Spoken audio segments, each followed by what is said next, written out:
कुछ तुम का जला दी और कैमरे का वो भी लगा दी। आप कैमरे में होंगे, कैमरे का वो लगाएगा, फोन का जला दे।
जी नमस्कार साथियों, गुड मॉर्निंग प्यारे दोस्तों।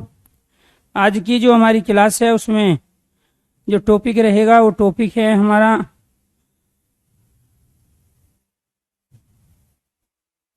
सर्वनाम के भेद। और सर्वनाम के भेदों में कुछ कंडीशन हम चर्चा कर चुके हैं सर्वनाम से संबंधित। संज्ञा के पांचों भेद इससे पहले वाली क्लास में हमारे कंप्लीट हो चुके हैं। आज हमें सर्वनाम के बारे में चर्चा करनी है और सर्वनाम की जो कुछ कंडीशन है वो आपको बता चुके हैं। इसके अलावा कुछ और कंडीशन सर्वनाम के भेदों से संबंधित मूल सर्वनाम की संख्या, मूल सर्वनाम की संख्या 11 होती है। मूल सर्वनाम की संख्या 11 होती है। जैसे मैं, तू, आप, यह, वह, कोई, कुछ, क्या, कौन, जो और सो। सर्वनाम के भेद 6 होते हैं, लेकिन मूल सर्वनाम की संख्या 11 होती है। भेदों और संख्या में प्यारे दोस्तों अंतर है, ये आपको ध्यान रखना है।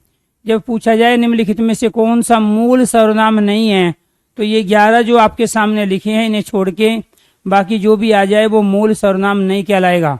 निम्नलिखित में से मूल सर्वनाम बताइए। इन 11 में से जो भी आएगा वो क्या है, हमारा मूल सर्वनाम। इसके बाद में दूसरी जो कंडीशन है, मूल सर्वनाम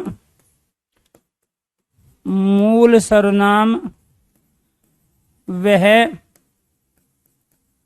छोटे से छोटा सर्वनाम, वह छोटे से छोटा सर्वनाम होता है, वह छोटे से छोटा सर्वनाम होता है जिसमें कारक चिन्ह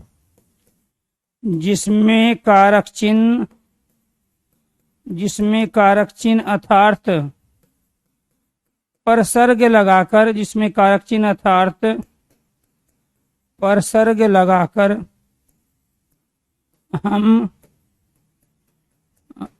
हम यौगिक सर्वनाम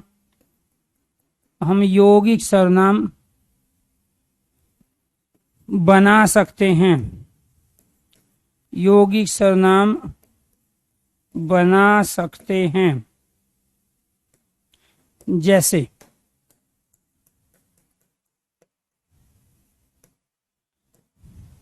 जैसे आप मूल सर्वनाम है, इस आप में आपने, आपको, आपसे, आपके द्वारा, इसके बाद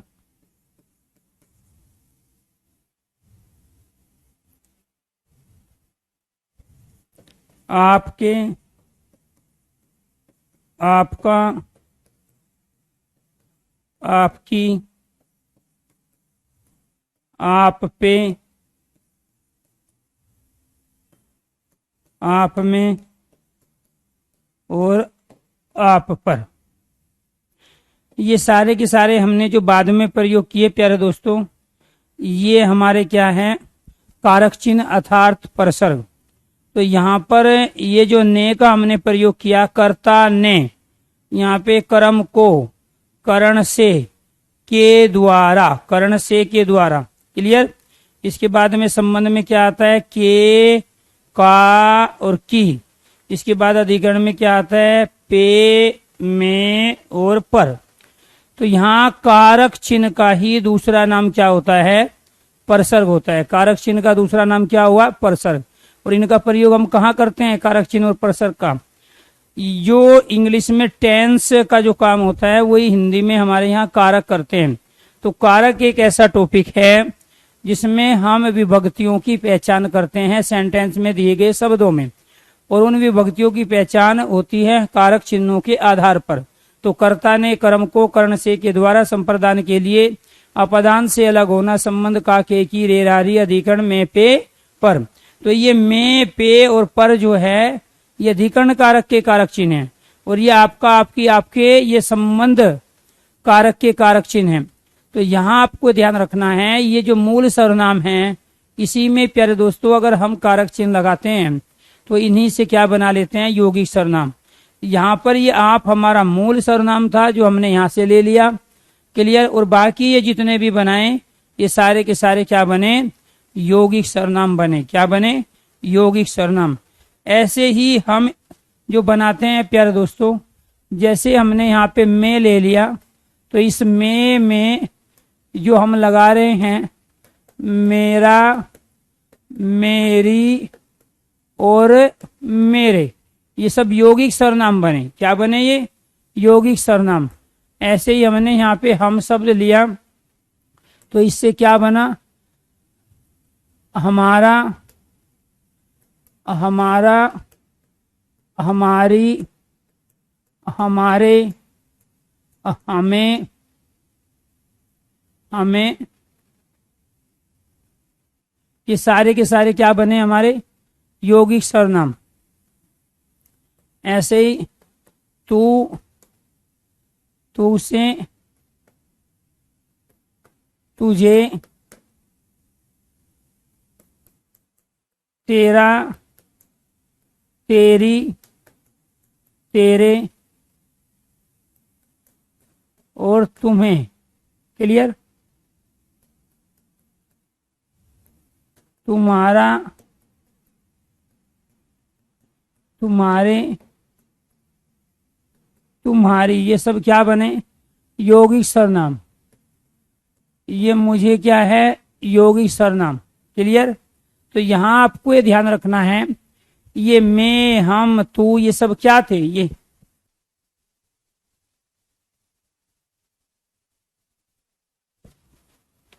जो आगे लिखे हुए हैं ये मूल सर्वनाम है। तो मूल सर्वनाम कितने हैं हमारे? 11। तो उसमें से एक मैं है, तू है, हम है, क्योंकि हम मैं का प्रयोग उत्तम पुरुष में करते हैं एक वचन के लिए, और बहुवचन का प्रयोग अगर हमें करना है तो हम मैं के स्थान पे हम का प्रयोग करते हैं। तो ये जो तू था ये मूल सर्वनाम था। मूल सर्वनाम मतलब छोटे से छोटा सर्वनाम। इससे छोटा हम इसका कोई रूप बना नहीं सकते, इससे छोटा इसका कोई रूप बना नहीं सकते, और इससे छोटा इससे कोई रूप हम बना नहीं सकते। तो ये आपको ध्यान रखना है। ये हमारा, हमारी, हमारे और हमें जो बना है ये सब यौगिक सर्वनाम बने। ऐसे ही तुझे, तेरा, तेरी, तेरे, तुम्हें, तुम्हारा, तुम्हारी, तुम्हें, ये सब क्या कहलाए? हमारे यौगिक सर्वनाम। तो यहाँ ये ध्यान रखना है आपको, हम सभी से बना सकते, जैसे हमने अभी आपसे भी बनाया है, आपका, आपकी, आपके, ये सब क्या था? ठीक है। तो यहाँ जो हम बना रहे हैं, आपने, कर्ता ने लगा लिया, फिर यहाँ है आपको, कर्म को, कर्ता ने कर्म को, फिर करण से, आप से, और ऐसे ही आपका, आपकी, आपके, ये सारे के सारे। तो ये क्या कहलाए हमारे? ये कहलाए मूल सर्वनाम। ये क्या कहलाए? हमारे मूल सर्वनाम। और ये सारे के सारे क्या कहलाए? हमारे यौगिक सर्वनाम। ये क्या कहलाएंगे? हमारे यौगिक सर्वनाम। यही चीज आपको यहाँ पे बताई गई है कि मूल सर्वनाम की संख्या कितनी होती है? 11। 1, 2, 3, 4, 5, 6, 7, 8, 9, 10 और 1, 11। ये 11 क्या कहलाए? हमारे मूल सर्वनाम। तो मूल सर्वनाम वह छोटे से छोटा सर्वनाम होता है जिसमें कारक चिन्ह लगाएंगे। क्या लगाएंगे? कारक चिन्ह। तो कारक चिन्ह क्या है? ने, को, से, के द्वारा, के लिए, ये सब क्या है? आपके लिए। तो ये यहाँ कारक चिन्ह कहलाते हैं। तो जब भी हम इनमें कारक चिन्ह जोड़ेंगे इन्हीं मूल सर्वनामों में, तो ये सारे के सारे हमारे क्या बन गए? यौगिक सर्वनाम। तो यौगिक सर्वनाम की परिभाषा क्या हुई? जो मूल सर्वनाम में कारक चिन्ह लगाकर बनाए जाते हैं, जैसे ये बने। तो ये जो कंडीशन है हमारी, ये कंडीशन है तीसरी कंडीशन। क्लियर। ये मूल सर्वनाम से किस तरीके से यहाँ यौगिक सर्वनाम बनते हैं। तो मूल सर्वनाम में हम क्या प्रयोग कर लेंगे? यौगिक सर्वनाम बन जाएगा कारक चिन्ह अर्थात परसर्ग। कारक चिन्ह अर्थात परसर्ग का अगर हम प्रयोग कर ले तो यहाँ ये क्या बन जाएंगे? हमारे यौगिक सर्वनाम बन जाएंगे। क्लियर। ये आपको ध्यान रखना है। ये रही हमारी तीसरी कंडीशन। चौथी कंडीशन आज की, चौथी कंडीशन है सर्वनाम के भेद। सर्वनाम के भेद कितने होते हैं? 6। सर्वनाम के 6 भेद होते हैं। सर्वनाम के 6 भेद होते हैं। इसके बाद 5वीं कंडीशन, पुरुषवाचक सर्वनाम। पुरुषवाचक सर्वनाम, पुरुषवाचक सर्वनाम 3 प्रकार का होता है। पुरुषवाचक सर्वनाम 3 प्रकार का होता है। कौन कौन सा? एक होता है हमारा उत्तम पुरुष। क्या होगा? उत्तम पुरुष। और दूसरा मध्यम पुरुष, जिसको हम सेकंड पर्सन के लिए प्रयोग करते हैं। उत्तम पुरुष मतलब फर्स्ट पर्सन, और मध्यम पुरुष मतलब सेकंड पर्सन। और एक होता है हमारा अन्य पुरुष। अन्य पुरुष मतलब थर्ड पर्सन, अन्य पुरुष। अब इसमें आपको ये ध्यान रखना है कि उत्तम पुरुष में जो हम सर्वनाम का प्रयोग करते हैं वो एक वचन के लिए तो करते हैं हम मैं का प्रयोग। क्लियर। और इसके स्थान पर हम का प्रयोग करते हैं हम बहुवचन के लिए। किसके लिए? बहुवचन के लिए। ऐसे ही यहाँ पे जो आप तू का प्रयोग करते हैं और दूसरा क्या है आप, ये दोनों के दोनों मध्यम पुरुष अर्थात सेकंड पर्सन है। अन्य पुरुष में हम यह और वह का प्रयोग करते हैं। किसका? यह और वह, ये थर्ड पर्सन के लिए प्रयोग किए जाते हैं। अब आपसे क्या पूछा जाएगा कि इनमें से यह बताइए किस प्रकार का सर्वनाम है, तो आप क्या कहोगे? अन्य पुरुष। तू किस सर्वनाम के अंतर्गत आएगा? मध्यम पुरुष। उत्तम पुरुष का सर्वनाम बताइए कौन सा है? ऑप्शन क्या मिलेगा आपको? मैं, तू, आप और यह। तो राइट आंसर क्या हो गया? राइट आंसर हो गया मैं। तो मैं क्या कहलाया यहाँ पर? उत्तम पुरुष। यानी कि कहने वाला, बोलने वाला, लिखने वाला अर्थात वक्ता और लेखक अपने लिए जिस सर्वनाम का प्रयोग करेगा वो है उत्तम पुरुष। या तो वो अपने लिए मैं का प्रयोग करेगा या फिर हम का प्रयोग करेगा।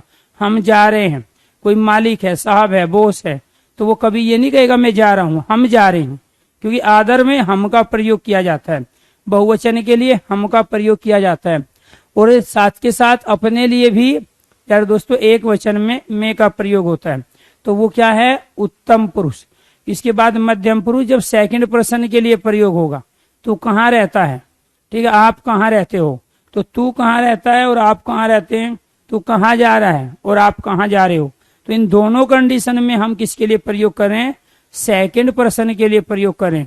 अर्थात कहने वाला, लिखने वाला लेखक, बोलने वाला वक्ता जब तू और आपका प्रयोग सेकंड पर्सन के लिए करता है तो उस कंडीशन में ये मध्यम पुरुष कहलाते हैं। इसके बाद अन्य पुरुष, जब मेरे और आप लोगों के बीच में बात चल रही हो और हम किसी तीसरे व्यक्ति के विषय में बात कर रहे हो तो वो क्या कहलाता है? अन्य पुरुष अर्थात थर्ड पर्सन। ये इस रूप में भी पूछे जाते हैं और साथ के साथ सेंटेंस दे के भी पूछे जाते हैं। जैसे मैं यहाँ एक सेंटेंस लिख रहा हूं, मैंने आपको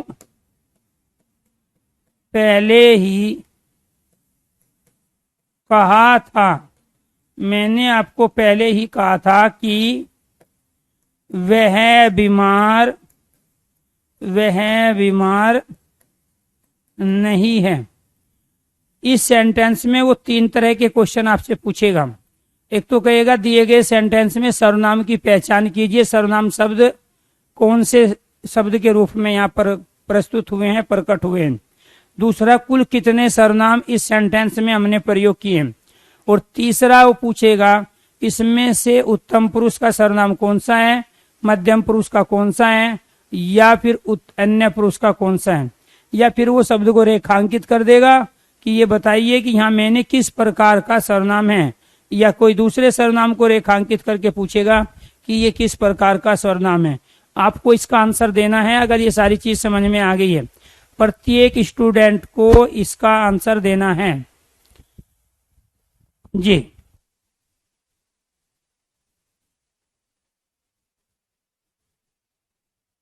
हमारे क्वेश्चन क्या है? हमारे क्वेश्चन है कि कुल कितने सर्वनाम प्रयोग हुए हैं सेंटेंस में? 2, 3 या 4। कौन कौन से शब्द सर्वनाम के रूप में आए हैं और इसके साथ साथ प्यारे दोस्तों यहाँ हमने किस रूप में उनका प्रयोग किया है।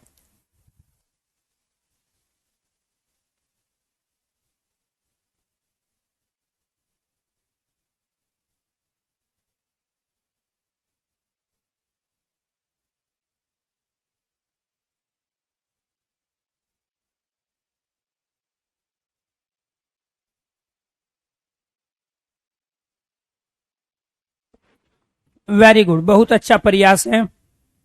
अब समझो ध्यान से, यहां जो हम प्रयोग कर रहे हैं प्यारे दोस्तों, एक तो मैंने, तो ये मैंने क्या कहलाया हमारा?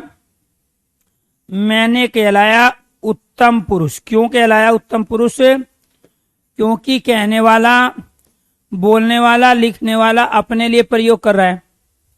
तो कहने बोलने वाला कौन? वक्ता। लिखने वाला कौन? लेखक। तो जब कार्य को करने वाला अपने लिए किसी सर्वनाम का प्रयोग करेगा तो किसका प्रयोग करेगा? वो मैं का। या मैं के स्थान पे मैंने, मेरा, मेरी, मेरे, मुझे का प्रयोग करता है, या वो बहुवचन में प्रयोग करना है तो हम का प्रयोग करता है, हम का, हमें, हमें, हमारे, हमको। और ये क्या है, आपको, आपको क्या है ये यहाँ पे मध्यम पुरुष, ये क्या कहलाया, मध्यम पुरुष। तो मैंने आपको, मैंने कौन, मैं, और आपको कौन, आप सब लोग जो क्लास से सुन रहे हो और देख रहे हो। तो यहाँ मैंने आपको पहले ही कहा था कि वह बीमार नहीं है। तीसरा जो सर्वनाम आया है इसमें वो है प्यारे दोस्तों वह, और वो कहलाएगा हमारा थर्ड पर्सन अर्थात अन्य पुरुष। क्या कहलाएगा, थर्ड पर्सन अर्थात अन्य पुरुष। तो इसमें कितने सर्वनाम हुए, 3 सर्वनाम। एक तो मैंने, दूसरा आपको, और तीसरा वह। तो ये क्या कहलाएगा, मैंने उत्तम पुरुष, आपको क्या कहलाएगा मध्यम पुरुष, वह क्या कहलाएगा अन्य पुरुष। और ये तीनों के तीनों किसके अंतर्गत आते हैं, पुरुषवाचक सर्वनाम के। तो जरूरी थोड़ी है वो उत्तम पुरुष, मध्यम पुरुष, अन्य पुरुष दे, वो वहां पे पुरुषवाचक, निजवाचक, निश्चयवाचक, अनिश्चयवाचक, संबंधवाचक भी दे सकता है। तो आपको ये ध्यान रखना है कि यहाँ ये जो सर्वनाम है हमारे उत्तम पुरुष, मध्यम पुरुष, अन्य पुरुष, ये पुरुषवाचक सर्वनाम के 3 प्रकार है। तो इसका मतलब ये तीनों ही पुरुषवाचक सर्वनाम हुए। क्लियर। सर्वनाम के कुल भेद कितने हैं, 6। उन 6 भेदों में कौन कौन से आते हैं उनको देखिए। सर्वनाम के भेद,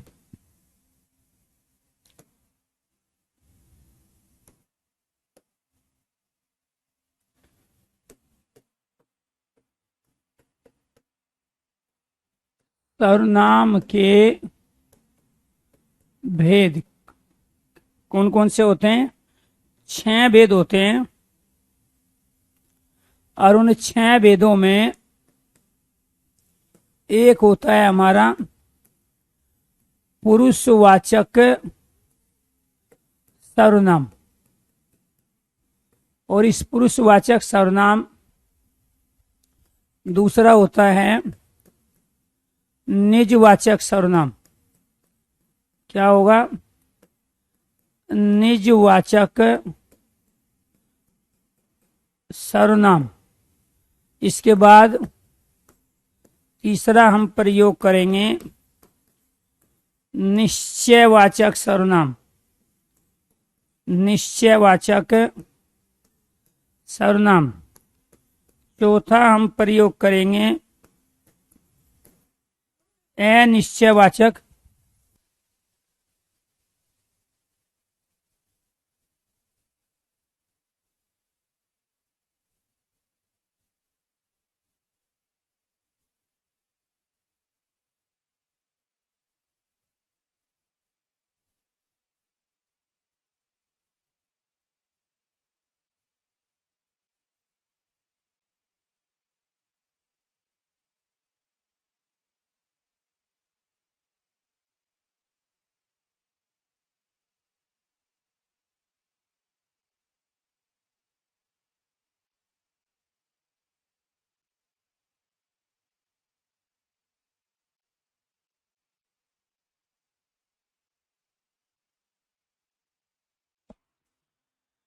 अनिश्चयवाचक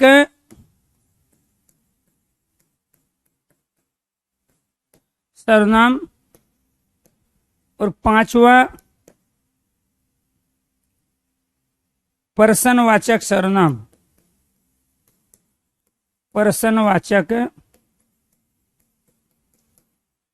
सर्वनाम। और 6 संबंधवाचक, संबंधवाचक सर्वनाम। तो प्यारे दोस्तों ये 6 हमारे सर्वनाम के भेद होते हैं। और इन 6 भेदों में जो हम यहाँ प्रयोग करते हैं इनमें पुरुषवाचक सर्वनाम के रूप में हम मैं का प्रयोग करते हैं, तू का प्रयोग करते हैं, आप का प्रयोग करते हैं, यह और वह का प्रयोग करते हैं। इसके साथ निजवाचक सर्वनाम में हम आप का प्रयोग करते हैं। आप का प्रयोग होता है स्वतः के लिए, आप का प्रयोग होता है स्वयं के लिए, आपका प्रयोग किया जाता है खुद के लिए, आपका प्रयोग किया जाता है अपने आप के लिए, तो उस कंडीशन में आप बन जाता है निजवाचक सर्वनाम। क्या बनेगा? निजवाचक सर्वनाम। निश्चयवाचक सर्वनाम में हम यह का प्रयोग करते हैं। जब यह का प्रयोग निकट के लिए हो तो वह निश्चयवाचक है। दूसरा वह का प्रयोग करते हैं और वो होता है दूर के लिए। किसके लिए होता है? दूर के लिए प्रयोग किया जाता है। अनिश्चयवाचक सर्वनाम में हम कोई का प्रयोग करते हैं और इसके साथ साथ हम कुछ का प्रयोग करते हैं। और बहुवचन में कोई के स्थान पर यहाँ पे एक तो हम कुछ का प्रयोग करते हैं और दूसरा कोई का प्रयोग एक वचन के लिए करते हैं और कई का प्रयोग बहुवचन के लिए करते हैं। कई का प्रयोग बहुवचन में, कोई एक वचन में। इसके बाद प्रश्नवाचक सर्वनाम के अंतर्गत जो हमारे सर्वनाम आते हैं, एक क्या है। क्या का प्रयोग निर्जीव के लिए होता है और दूसरा है हमारा प्यारे दोस्तों कौन, और कौन का प्रयोग किया जाता है सजीव के लिए। किसी भी सजीव व्यक्ति वस्तु पदार्थ सजीव के लिए। इसके बाद संबंधवाचक सर्वनाम में हम जो का प्रयोग करते हैं और सो का प्रयोग करते हैं। सो के स्थान पर आजकल हम वह का प्रयोग भी कर रहे हैं। सो के स्थान पर वह का प्रयोग भी किया जाता है। सबसे ज्यादा जो क्वेश्चन रिपीट होता है सर्वनाम का प्यारे दोस्तों, वो ये सर्वनाम है जो आपके सामने लिखे हैं। और सर्वनाम का यहाँ से किसी न किसी रूप में ये प्रश्न जरूर पूछे जाते हैं।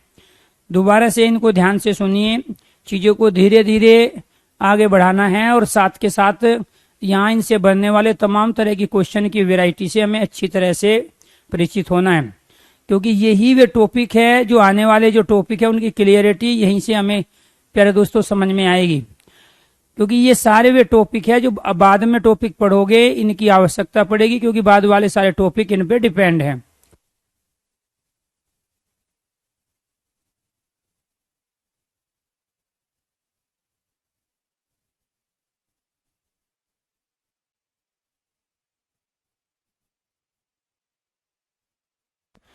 तो यहाँ क्या क्या क्वेश्चन बने?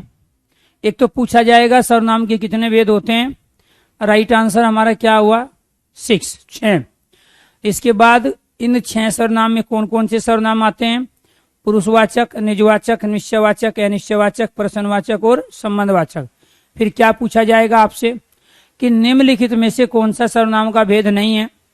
तो एक दे देगा व्यक्तिवाचक सर्वनाम। तो व्यक्तिवाचक सर्वनाम का भेद नहीं है, बल्कि व्यक्तिवाचक संज्ञा होती है। तो कई बार सर्वनाम के विशेषण के और संज्ञा के भेदों को आपस में मिसप्लेस करते हैं।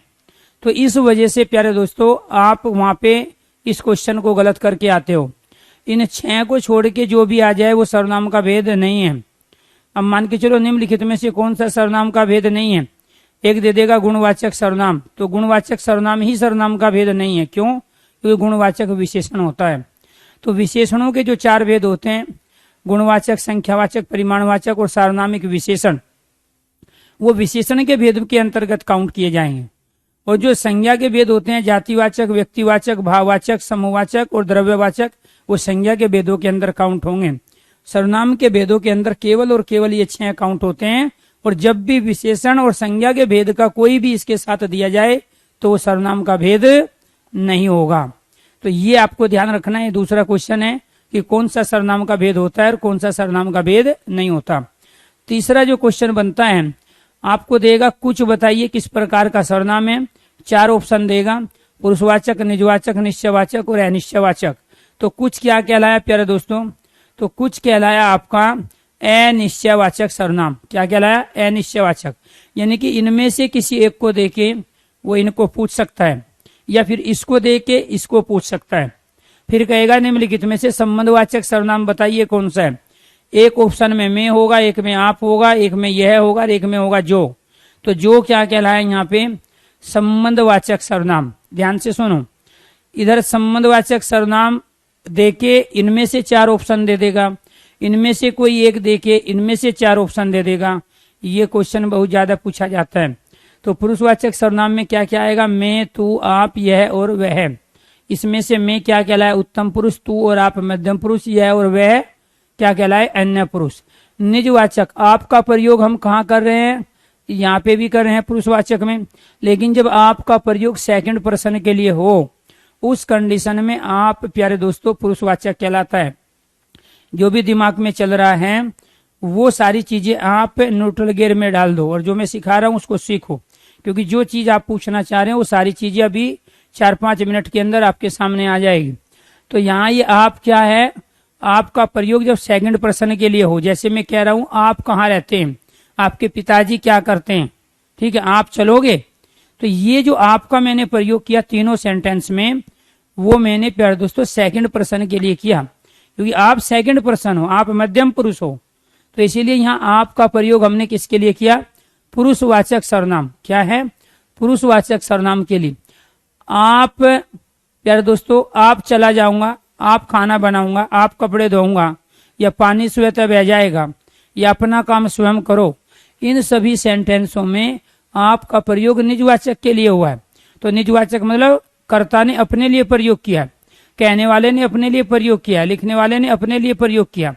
तो जो कहने वाला लिखने वाला है आपका प्रयोग अपने लिए करेगा तो उस कंडीशन में आप कहलाएगा निजवाचक, और जब दूसरे के लिए करेगा, सामने वाले के लिए करेगा, जिससे वो बात कर रहा है उसके लिए करेगा, उस कंडीशन में आप कहलाएगा पुरुषवाचक। दोनों में अंतर समझ में आया? आपका प्रयोग जब दूसरे व्यक्ति के लिए हो, सामने वाले के लिए हो, जिससे बात कर रहे हैं, वो कहलाता है पुरुषवाचक। और जब कहने वाला अपने लिए आपका प्रयोग करे, ठीक है, आप चला जाऊंगा, ठीक है, आप खाना बनाऊंगा, आप कपड़े धोऊंगा, ठीक है, अपना काम स्वयं करो, तो वहां जब आपका प्रयोग स्वतः की सेंस में आ जाए, स्वयं की सेंस में आए, खुद की सेंस में आए, अपने आप के लिए आपका प्रयोग किया जाए, उस कंडीशन में आप निजवाचक सर्वनाम कहलाता है। क्या कहलाता है? निजवाचक सर्वनाम। निश्चयवाचक सर्वनाम यह है निकट के लिए और वह दूर के लिए, लेकिन यही यह और वह हमने कहाँ प्रयोग किया है? यहाँ पे प्यारे दोस्तों पुरुषवाचक में। जब आपको ध्यान रखना है, हम यह वह का प्रयोग किसी संज्ञा के स्थान पे करते हैं तो उस कंडीशन में प्यारे दोस्तों यह वह पुरुषवाचक अर्थात थर्ड पर्सन अन्य पुरुष कहलाते हैं। ध्यान से सुनना चीजें। जब यह वह का प्रयोग हम किसी संज्ञा के स्थान पे करते हैं तो उस कंडीशन में यह वह प्यारे दोस्तों हम थर्ड पर्सन के लिए प्रयोग कर रहे होते हैं, अन्य पुरुष के रूप में प्रयोग कर रहे होते हैं, और वो कहलाते हैं पुरुषवाचक सर्वनाम। ठीक है, तो वह गया होगा, यह जाएगा, तो वह गया होगा, यह जाएगा, इसमें हमने संज्ञा के स्थान पे ही यह वह का प्रयोग किया है, क्योंकि सर्वनाम की डेफिनेशन है जिनका हम संज्ञा के स्थान पर प्रयोग करते हैं वो सर्वनाम कहलाते हैं। और स्टार्टिंग में जो मैंने क्लास दी थी आपको, फ्राइडे को जो हमारी क्लास हुई थी, उसमें ये सारी कंडीशन आपको बताई थी, उसमें भी आपको कुछ पॉइंट्स लिखवाए गए थे, वहां डेफिनेशन दी गई थी। तो यहाँ प्यारे दोस्तों हम ये भी कह सकते हैं ये खेल रहे हैं और वे घूमने जाएंगे, तो ये खेल रहे हैं, वहां ये और वे का प्रयोग हमने बहुवचन में किया। यह वह एक वचन था और ये और वे उसका क्या बन गया? बहुवचन। तो ये घूमने जाएंगे और वे खेल रहे हैं, तो यहाँ ये और वे क्या है? थर्ड पर्सन है, अर्थात मेरे और आपके बीच में बात चल रही है और हम किसी तीसरे के लिए यह वह ये वे का प्रयोग करते हैं तो वो अन्य पुरुष थर्ड पर्सन अर्थात पुरुषवाचक सर्वनाम कहलाते हैं। लेकिन प्यारे दोस्तों जब हम यह का प्रयोग किसी संज्ञा के साथ करते हैं, यहाँ क्या था? संज्ञा के स्थान पे, इनके साथ कभी संज्ञा नहीं होगी, ठीक है, ये संज्ञा के स्थान पे, लेकिन यहाँ जब हम किसी संज्ञा के साथ इनका प्रयोग करते हैं प्यारे दोस्तों तो वो निश्चयवाचक सर्वनाम कहलाते हैं। क्यों? क्योंकि यहाँ उस संज्ञा की ही निश्चितता का ज्ञान कराते हैं, वहां इस संज्ञा का ही निश्चितता का ज्ञान प्यारे दोस्तों यह और वह कराते हैं। यह का प्रयोग हम निकट के लिए करते हैं, जैसे यह गाय है, तो यह गाय है, एक तो गाय की निश्चितता का ज्ञान करा रहे हैं, गाय शब्द संज्ञा है तो संज्ञा की निश्चितता का ज्ञान हुआ एक पॉइंट, और दूसरा आपको ध्यान रखना, जब हम ये कह रहे हैं यह गायें हैं तो इसका मतलब हम निकट की बात करें, और वह घोड़ा है तो इसका मतलब हम दूर की बात कर रहे हैं। तो यह का प्रयोग जब निकट के लिए और वह का प्रयोग जब दूर के लिए हो तो यही यह वह जिनका प्रयोग हम पुरुषवाचक में कर रहे थे, ये क्या बन जाते हैं? निश्चयवाचक सर्वनाम बन जाते हैं। दोनों में अंतर क्या है? वहां ये संज्ञा के स्थान पे आते हैं और यहाँ ये खुद संज्ञा की निश्चितता का ज्ञान कराते हैं। तो जब भी यह वह किसी वस्तु, व्यक्ति, पदार्थ अर्थात संज्ञा की निश्चितता का ज्ञान कराए तो वो निश्चयवाचक सर्वनाम कहलाते हैं। क्या कहलाएंगे? निश्चयवाचक सर्वनाम कहलाएंगे। यह निकट के लिए और वह दूर के लिए प्रयोग करते हैं। अनिश्चयवाचक सर्वनाम, अनिश्चयवाचक में क्या है? कुछ और कोई। तो यहाँ कुछ, दाल में कुछ पड़ा है, दही में कुछ पड़ा है, कुछ काम करो तो कुछ दे दो, हमें कुछ भी क्लियर नहीं है कि इन सेंटेंसों में कुछ क्या है। तो जब भी किसी व्यक्ति, वस्तु, पदार्थ की निश्चितता का ज्ञान ना हो, वहां अनिश्चितता बनी रहे, तो हम उसके लिए कुछ और कोई दो अनिश्चयवाचक सर्वनाम का प्रयोग करते हैं। तो जैसे ही नाम से क्लियर है, जहां अनिश्चितता बनी रहे, जहां निश्चय न हो, उसी को कहते हैं अनिश्चयवाचक सर्वनाम। वाचक का मतलब होता है कहना, बतलाना या समझाना। तो जहां अनिश्चितता को बताया जा रहा हो तो वो क्या कहलाता है? अनिश्चयवाचक सर्वनाम। और इसके अंदर हम कुछ और कोई का प्रयोग करते हैं। तो दाल में कुछ पड़ा है, दही में कुछ पड़ा है, तो कुछ भी क्लियर नहीं है कि मक्खी है, मच्छर है, नमक है या कोई दूसरी चीज है जो दाल में या दही में पड़े है। कुछ काम करो, कौन सा काम करे? पढ़ने का, लिखने का, खेलने का, कूदने का, कुछ क्लियर नहीं है। कुछ दे दो, क्या मांग रहा है? कुछ भी क्लियर नहीं है, कुछ दे दो। तो यहाँ पर ये क्या कहलाएगा? अनिश्चयवाचक सर्वनाम। कोई क्या है? ये भी अनिश्चयवाचक सर्वनाम है। ठीक है, दरवाजे पर कोई खड़ा है, आपके घर पर कोई आया है, तो यहाँ ये कोई क्या कहलाया? अनिश्चयवाचक। क्यों?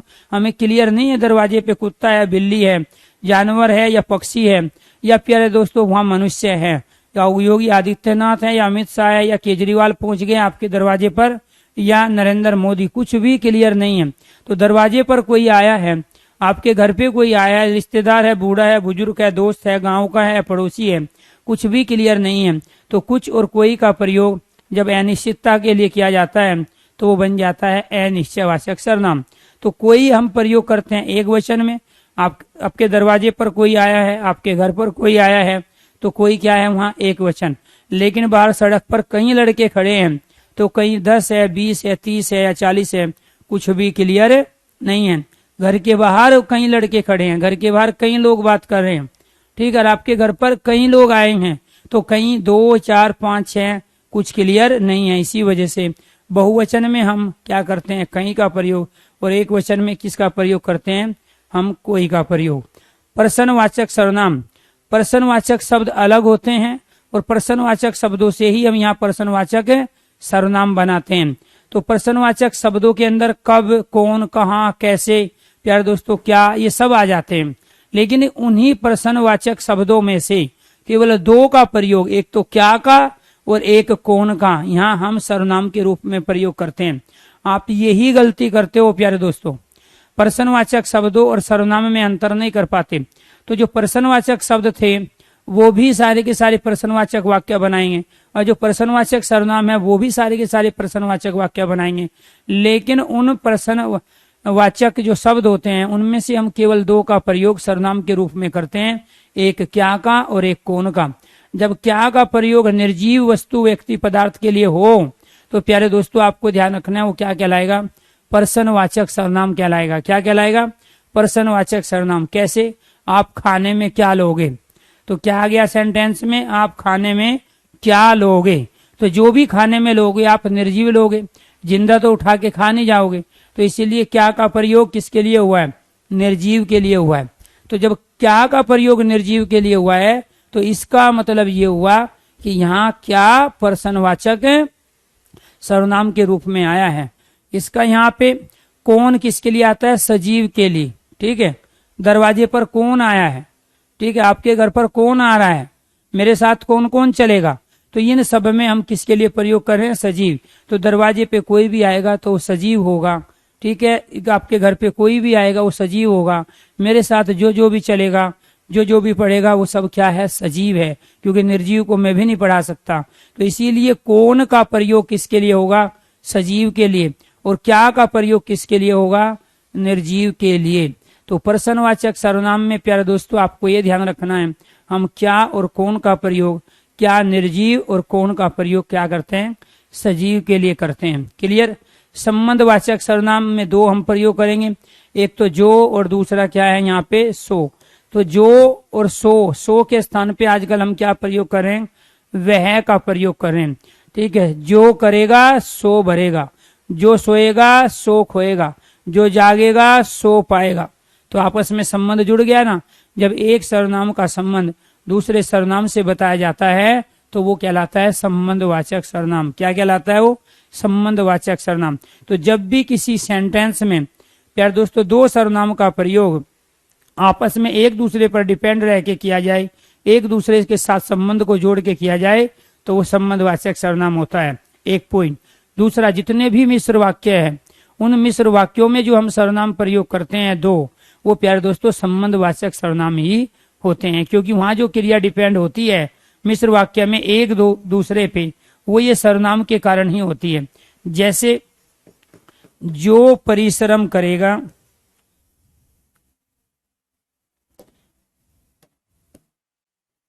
जो परिश्रम करेगा वह सफल होगा, जो परिश्रम करेगा वह सफल होगा। तो यहाँ इस वह के स्थान पे हम किसका प्रयोग कर सकते हैं, सो। जो परिश्रम करेगा सो सफल होगा, या जो परिश्रम करेगा वह सफल होगा। तो इन दोनों में से आप किसी भी एक का प्रयोग कर सकते हो। अब यहाँ वह का प्रयोग किसके साथ हुआ है, जो के साथ, क्योंकि इस वह का संबंध किससे है, जो से। तो यहाँ सफल कौन होगा, जो परिश्रम करेगा। तो ये बाद वाली क्रिया किस पे डिपेंड हुई, पहले वाली क्रिया पे। तो ये सेंटेंस क्या कहलाया, मिश्र वाक्य का। और मिश्र वाक्य में जब भी हम दो सर्वनाम का प्रयोग करेंगे तो क्या कहलाएंगे, संबंधवाचक सर्वनाम। इसका नाम संबंधवाचक क्यों रखा गया, क्योंकि एक सर्वनाम का संबंध दूसरे से होता है। तो यहाँ इस सो का संबंध जो से, जो का संबंध सो से, और सो के स्थान पे किसका प्रयोग कर रहे हैं, वह का प्रयोग। अब बात क्या निकल के आई सामने, कि जब वह थर्ड पर्सन के लिए आए, किसी तीसरे के लिए आए, तो उस समय वह कहलाएगा पुरुषवाचक। और जब वह दूर के लिए आए, वह घोड़ा है, वह विलायती चूहा है, तो इसके लिए किसका प्रयोग कर रहे हैं, दूर के लिए प्रयोग कर रहे हैं। तो जब वह का प्रयोग दूर के लिए हो और किसी संज्ञा के साथ हो, एक संज्ञा के साथ हो, तो प्यारे दोस्तों उसे हम क्या प्रयोग करेंगे, निश्चयवाचक के रूप में। और जब वह का प्रयोग किसी सर्वनाम के साथ संबंध को बताता हो तो संबंधवाचक। एक ही सर्वनाम था और उसका तीन अलग अलग संदर्भों में हम प्रयोग कर रहे हैं, जब वो किसी संज्ञा के स्थान पे आएगा तो वह क्या कहलाएगा, पुरुषवाचक। और जब वो किसी एक संज्ञा की निश्चितता का ज्ञान कराएगा, एक संज्ञा के साथ प्रयोग करेगा, तो वही वह क्या कहलाएगा, निश्चयवाचक सर्वनाम।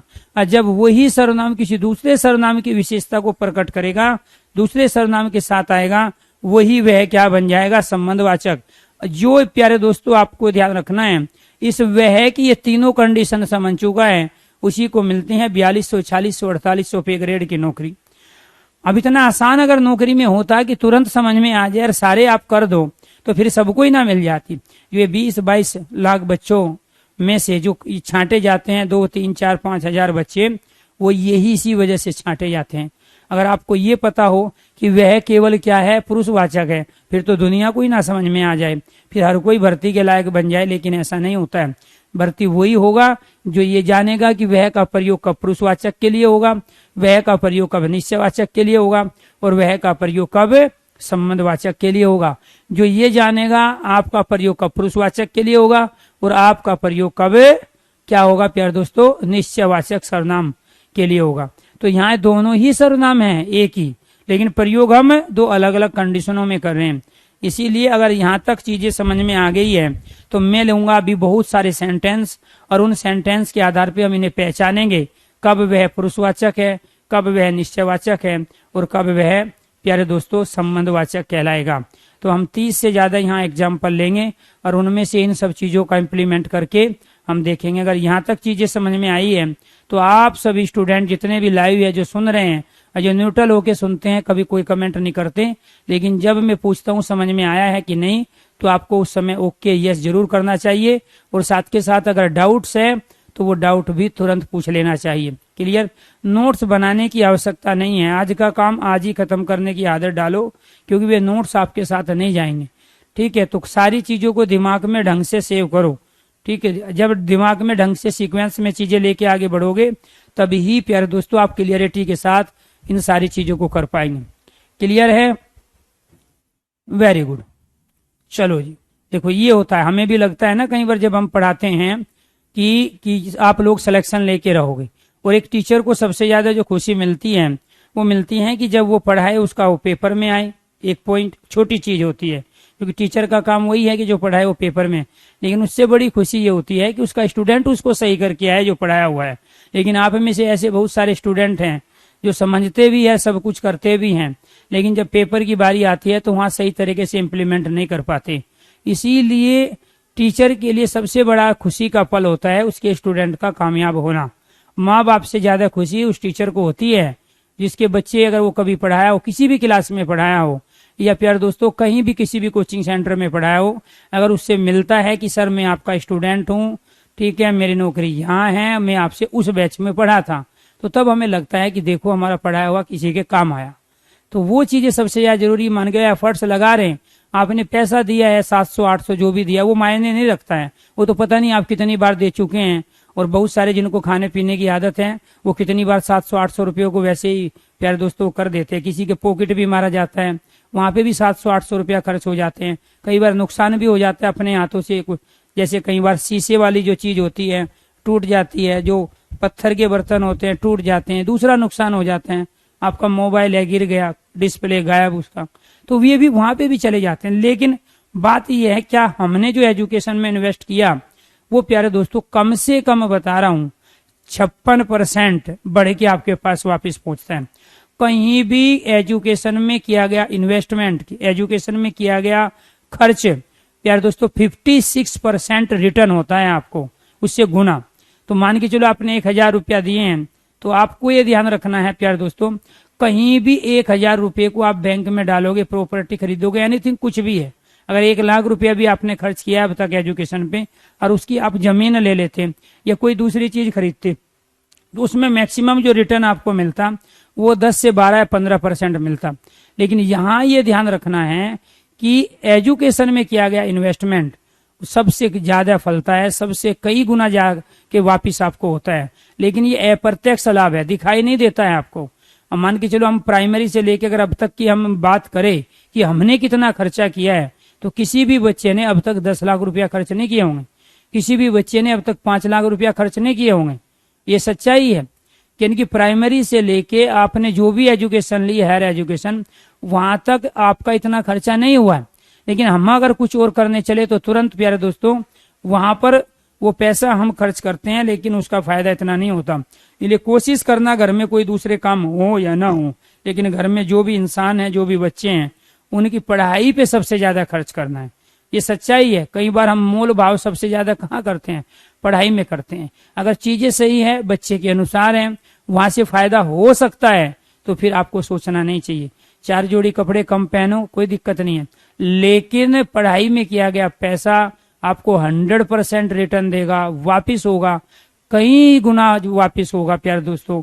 और दूसरी सबसे बड़ी चीज है कि जिंदगी को सही ढंग से जीने का जो सलीका है वो केवल एजुकेशन ही सिखा पाती है। आप समझदार होंगे तो कमाए हुए पैसे को बर्बाद नहीं होने देंगे, उसको कई गुना बढ़ा ले जाएंगे। घर में सुकून ज्यादा होगा, खुशियां ज्यादा होगी, क्योंकि एजुकेशन एक ऐसी चीज है प्यारे दोस्तों जो सभी तरह से हर चीजों को बैलेंस बना के आगे बढ़ती है। उसी के हिसाब से इन चीजों को आपको आगे लेना है। अब करो इनको इम्प्लीमेंट। मैं यहाँ सेंटेंस लिखता चला जाऊंगा और आपको बताना है 1, 2, 3, 4 के आधार पे। देखो, अगर आप किसी सेंटेंस में बता रहे हो पुरुषवाचक, तो आपको एक टाइप करना है। क्या टाइप करना है आपको?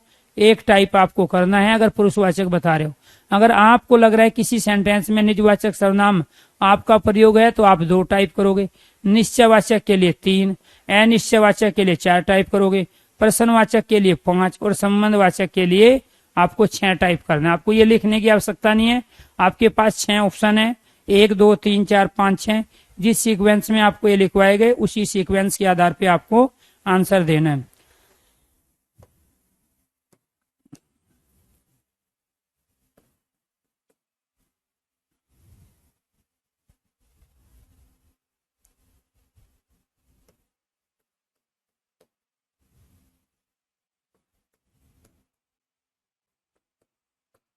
मैं अब नहीं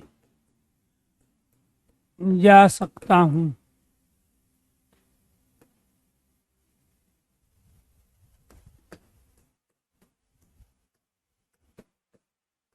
तो मेरी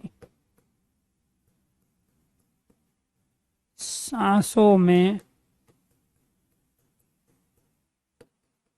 बसता है।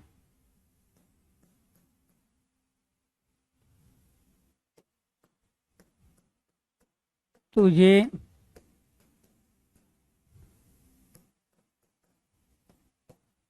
तुझे मार डालूंगी।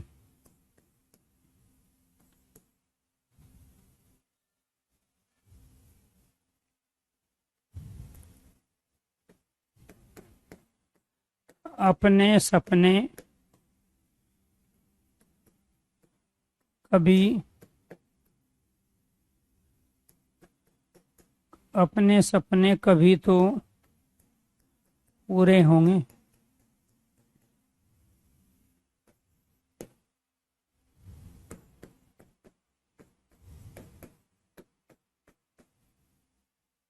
आप कहाँ रहते हो? आपके पिताजी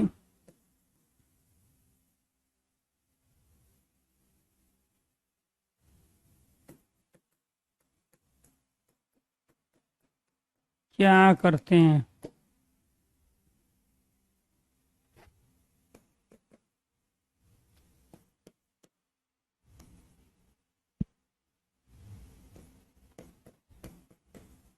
आपसे ही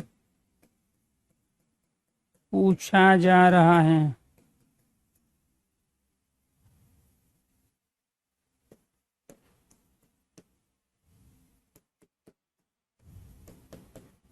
अपना काम स्वयं करो।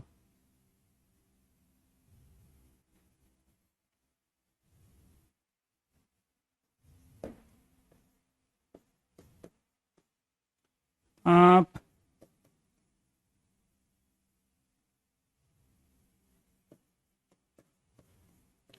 मेरे साथ चलोगे?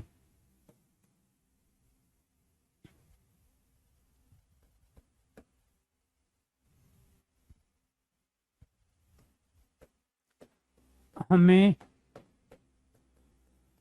अपने बिस्तर खुद रखने चाहिए।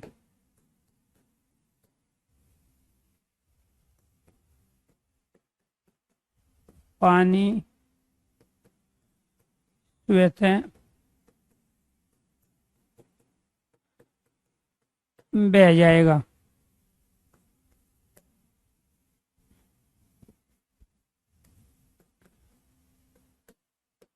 वे घूमने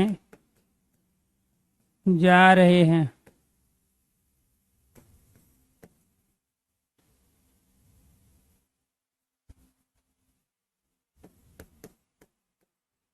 तुम्हें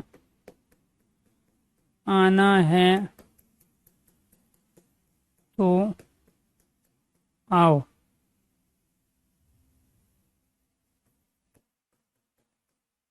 वरना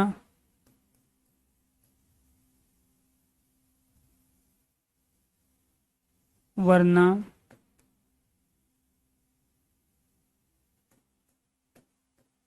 नखरे मत करो।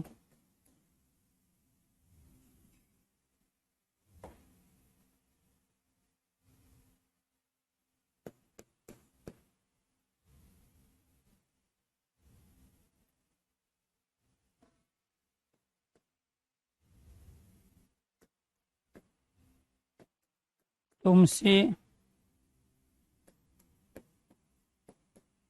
अच्छी तो राधा है।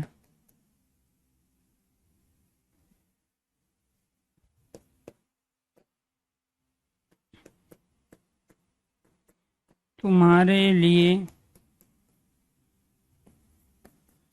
मैंने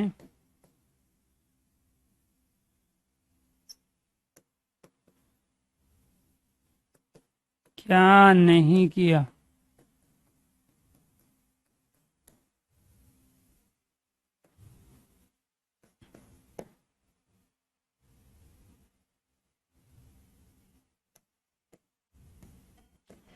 वह जा रहा है।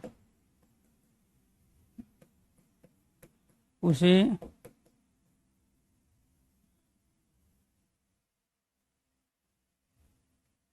मना लो।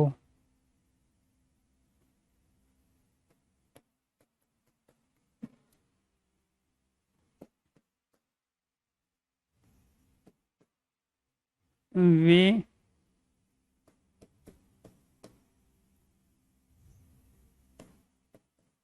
तुमसे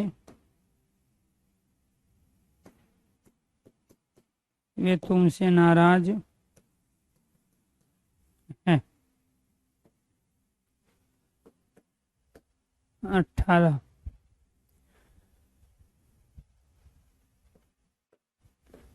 वह विलायती चूहा है।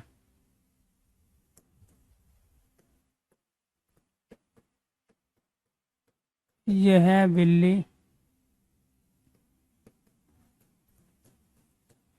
बहुत शोर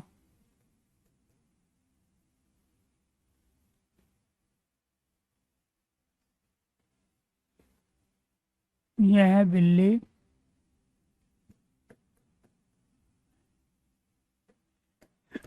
रोज यहाँ आती है।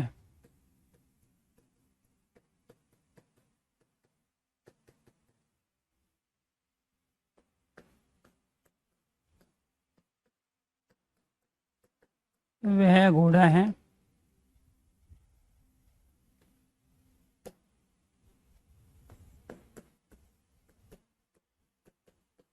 वे बच्चे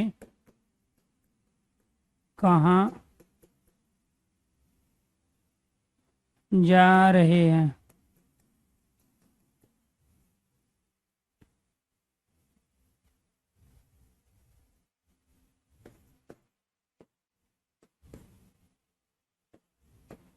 ये छात्र स्कूल नहीं जाते।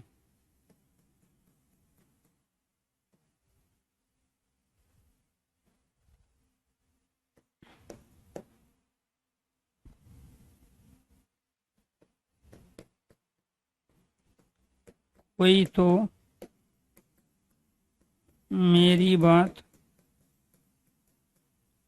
सुन लो।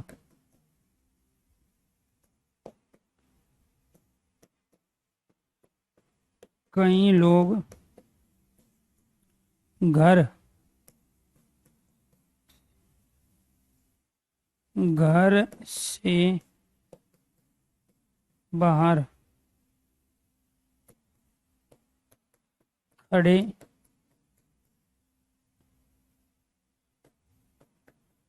खड़े होकर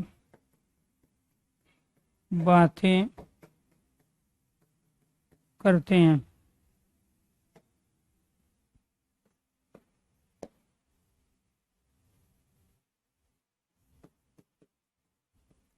आपके घर पर कोई आया था।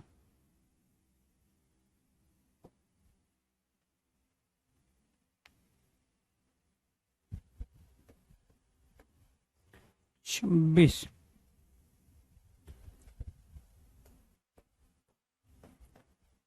दही में कुछ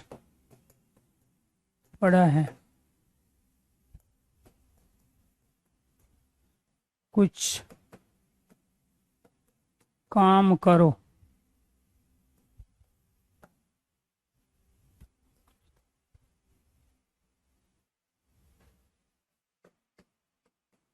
अपना कुछ नहीं जाता।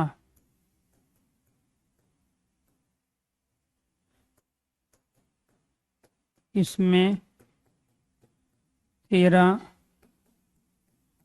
घाटा।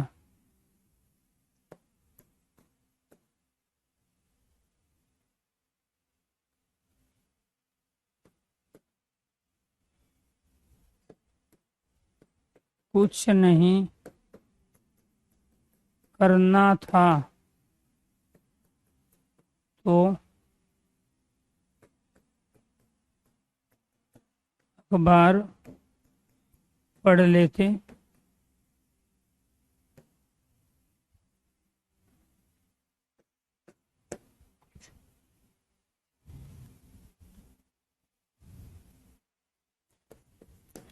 आप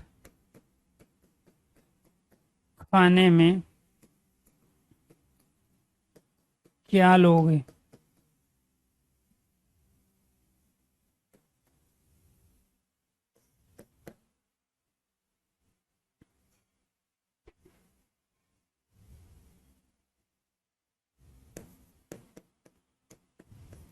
देखो तो कौन आया है।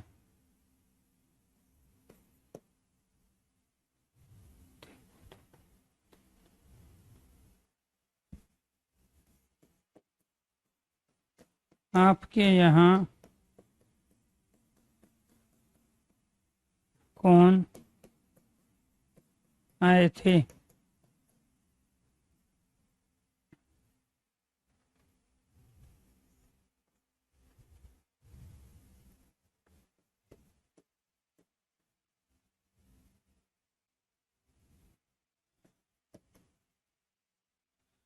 आप क्या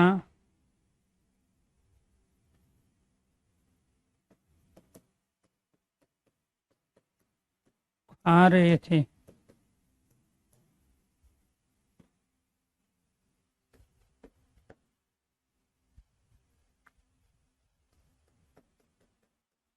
जैसी करनी वैसी, जैसी करनी वैसी भरनी।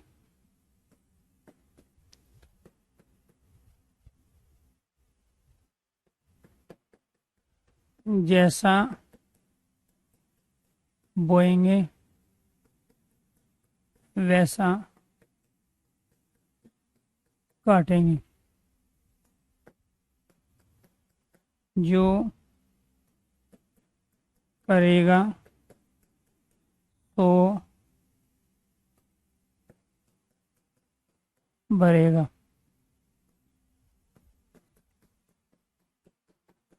जितनी आमदनी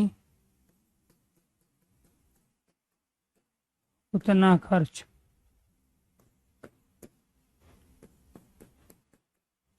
जो परिश्रम करेगा वह सफल होगा। ये सोहन के दादाजी हैं।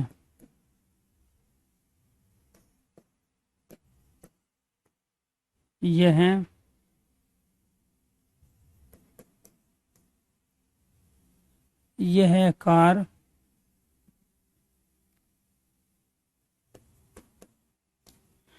राम की है।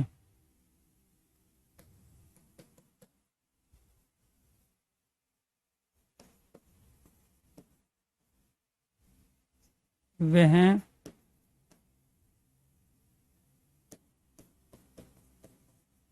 पुस्तक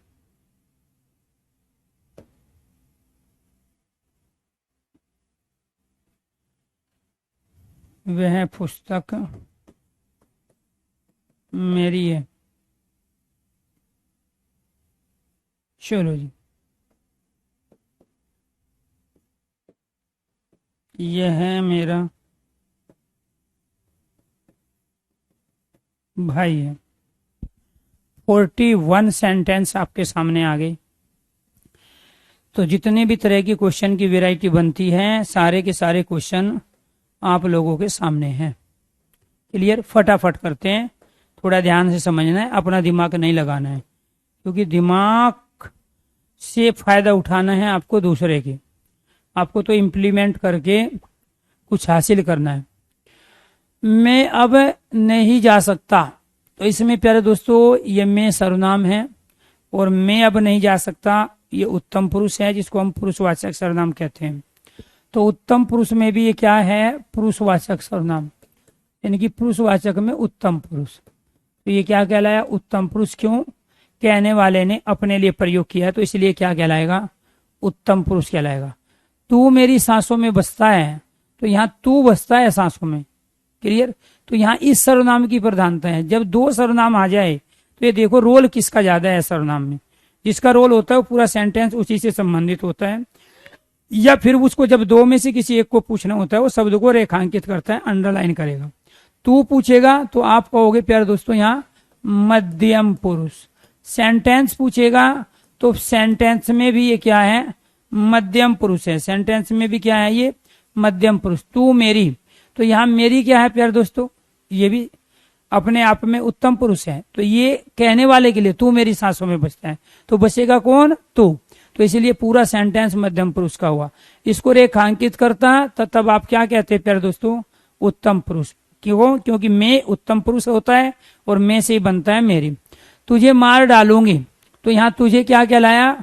मध्यम पुरुष कहलाया। तुझे क्या कहलाया? मध्यम पुरुष, क्योंकि तू से बनता है तुझे, तो तुझे मार डालूंगी, मध्यम पुरुष, सेकंड पर्सन।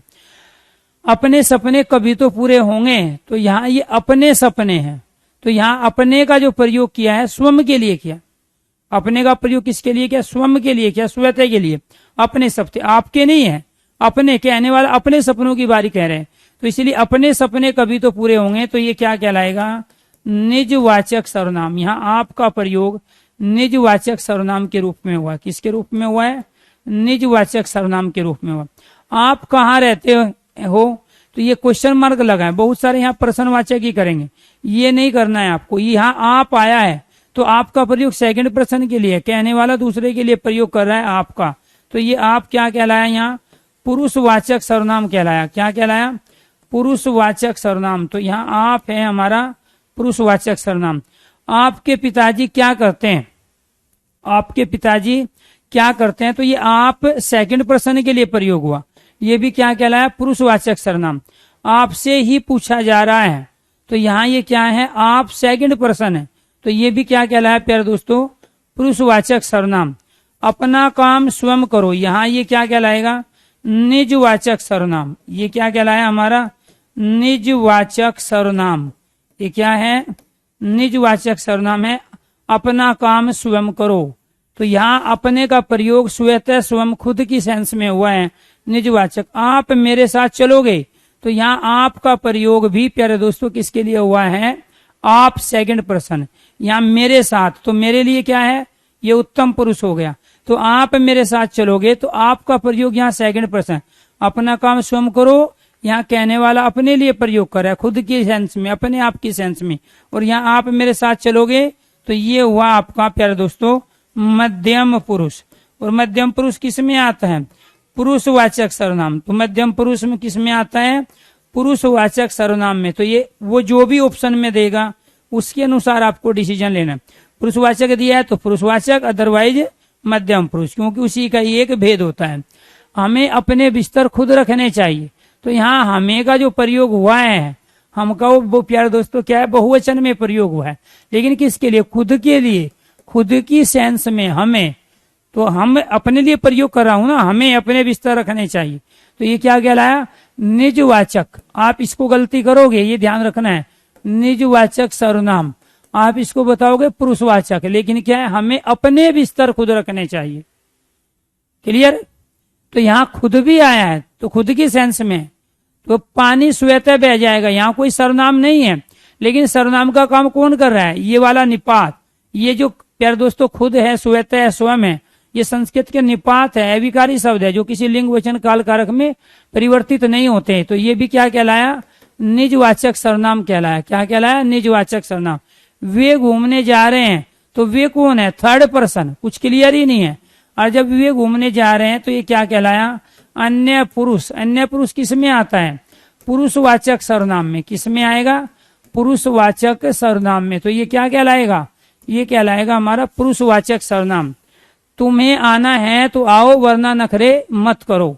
तो यहाँ प्यारे दोस्तों ये तुम्हें किसके लिए है? सेकंड पर्सन के लिए। ठीक है, तो क्या है? सेकंड पर्सन क्या? मध्यम पुरुष। तो ये भी क्या है प्यारे दोस्तों? पुरुषवाचक सर्वनाम। तो तुम्हें आना है तो आओ, तो ये क्या कहलाएगा? मध्यम पुरुष कहलाएगा। क्या कहलाएगा? मध्यम पुरुष, पुरुषवाचक। तुमसे अच्छी तो राधा है, तो यहाँ क्या है? तुमसे अच्छी। तो तुम सेकंड पर कहने वाला सामने वाले को कह रहा है, तो तुमसे अच्छी तो राधा है। तो ये क्या कहलाया प्यारे दोस्तों? मध्यम पुरुष कहलाया। क्या कहलाया? मध्यम पुरुष। तुम्हारे लिए मैंने क्या नहीं किया, तो तुम्हारे लिए, तो ये क्या है? ये प्यारे दोस्तों हमारा मध्यम पुरुष। और ये मैंने क्या है? और दो सेंटेंस दे दिए उसने, इसको रेखांकित कर दिया, उसकी चर्चा ही नहीं करनी है। तो यहाँ मैंने क्या है? उत्तम पुरुष। क्लियर? और ये तुम्हारे क्या है प्यारे दोस्तों? मध्यम पुरुष। दोनों के दोनों क्या कहलाए? ये प्यारे दोस्तों पुरुषवाचक। तो वहां क्या लिखोगे आप? पुरुषवाचक सर्वनाम।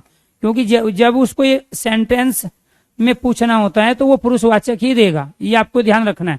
और जब पर्टिकुलर शब्द में पूछना है तो वो अन्य पुरुष, मध्यम पुरुष, उत्तम पुरुष देता है। पुरुषवाचक सर्वनाम। क्लियर? इसके बाद वह जा रहा है उसे मना लो। वह जा रहा है उसे मना लो। तो ये वह क्या है? यहाँ पे वह जा रहा है, कौन? Third person. क्लियर नहीं? राम, मोहन, सोहन कौन है? कुछ भी क्लियर नहीं है। इसीलिए प्यारे दोस्तों वह जा रहा है उसे मना लो। तो यहाँ वह, जा कौन रहा है? वह।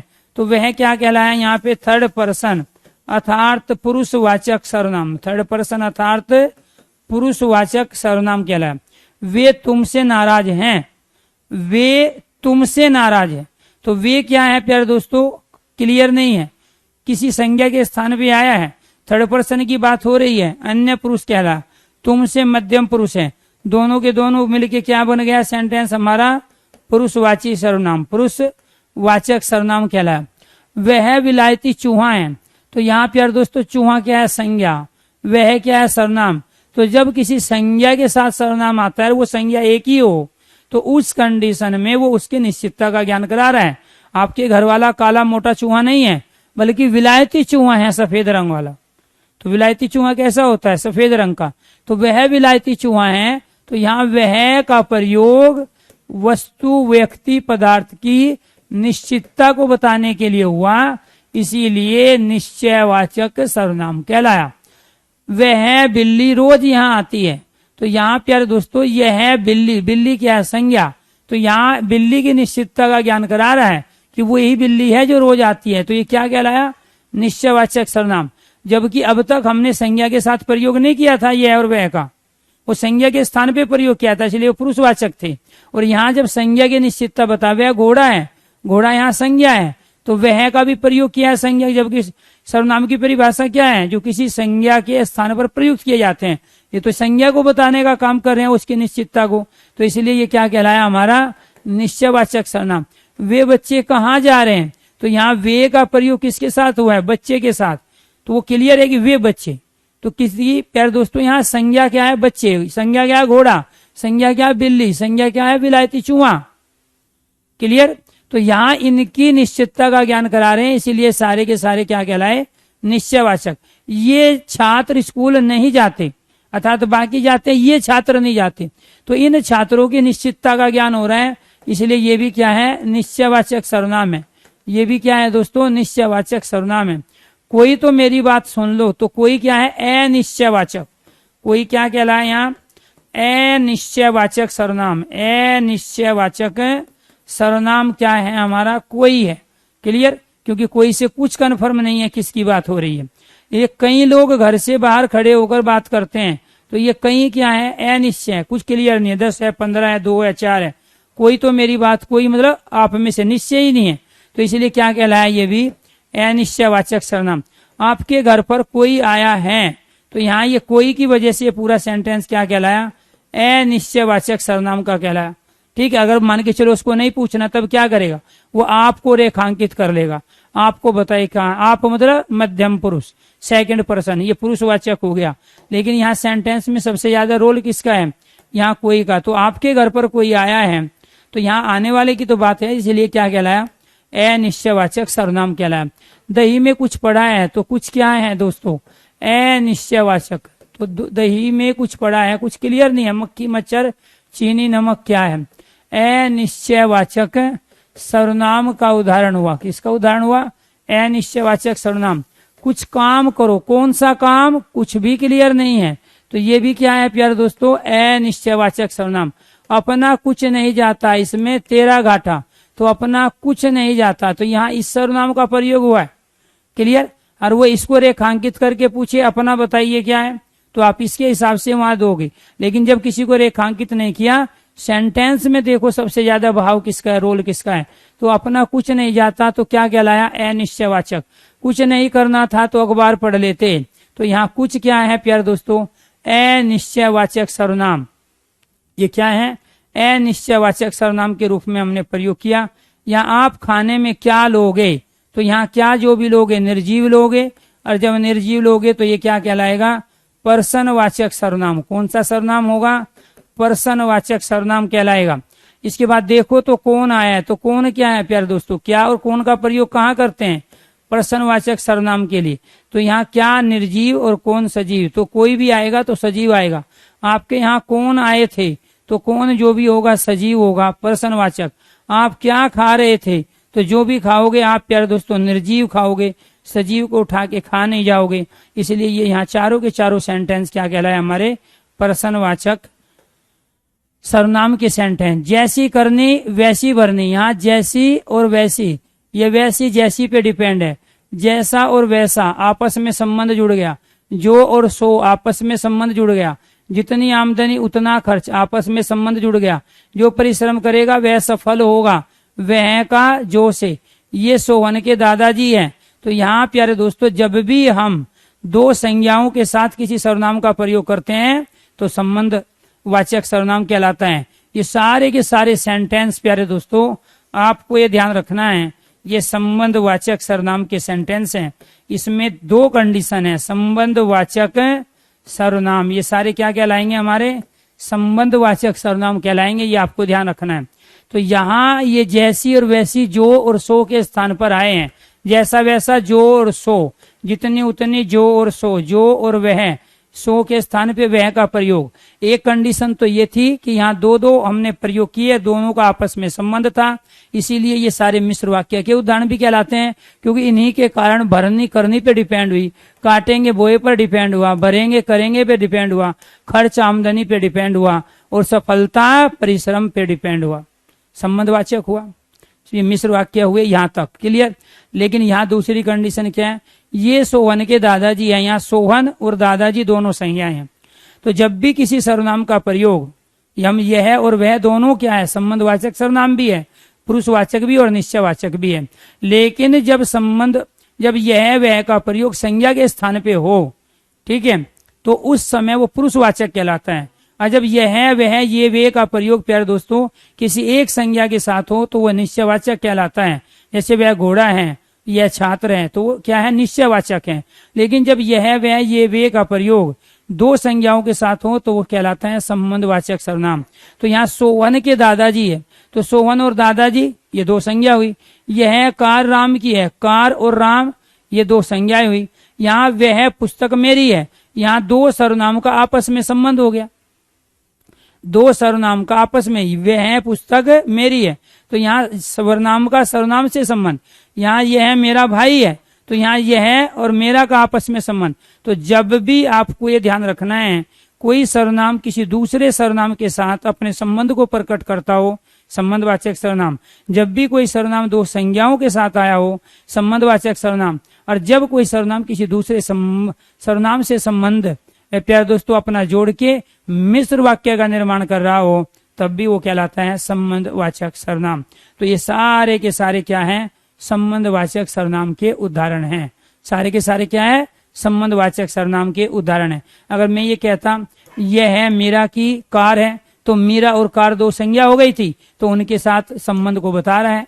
तो इसीलिए यहाँ पे ये ध्यान रखोगे, शॉर्ट ट्रिक बता रहा हूँ, जब भी संज्ञा के स्थान पे आए सर्वनाम तो पुरुषवाचक है, जब एक संज्ञा के साथ सर्वनाम आए तो निश्चयवाचक है, और जब दो संज्ञा के साथ कोई सर्वनाम आए तो वो कहलाता है संबंधवाचक सर्वनाम। आज के लिए इतना ही प्यारे दोस्तों, बाकी कराएंगे कल एक नया टॉपिक और वो होगा विशेषण। धन्यवाद सभी दोस्तों को, नमस्कार।